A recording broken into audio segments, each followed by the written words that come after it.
दो दोस्त एक घने जंगल से होकर कहीं जा रहे थे। दोनों काफी गहरे दोस्त थे और अपनी दोस्ती को लेकर दोनों ही बातें करते हुए जा रहे थे। जंगल बहुत ही घना था। उनमें से एक दोस्त डर रहा था, लेकिन उसके साथी मित्र ने कहा कि मेरे होते हुए तुम्हें डरने की कोई जरूरत नहीं।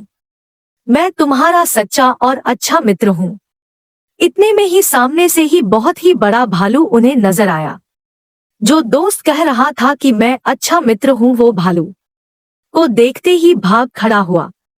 दूसरा मित्र कहता रहा कि मुझे छोड़कर मत भागो, लेकिन वो भागते हुए एक पेड़ पर चढ़ गया। यह देख उसका मित्र और भी डर गया, क्योंकि वो पेड़ पर चढ़ना नहीं जानता था।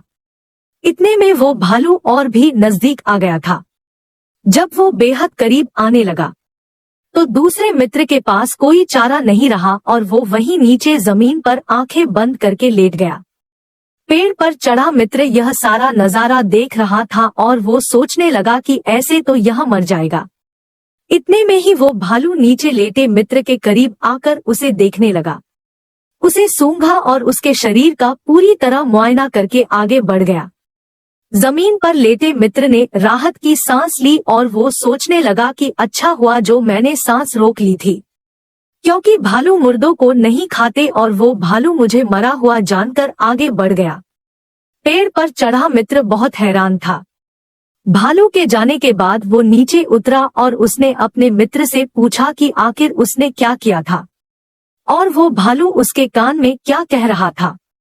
मुर्दा होने का नाटक कर रहे मित्र ने कहा कि भालू ने मेरे कान में कहा कि बुरे वक्त में ही सही दोस्तों की पहचान होती है, इसलिए कभी भी ऐसे दोस्तों के साथ मत रहो, छोड़कर भाग जाएं और जो वक्त पर काम ही ना आए।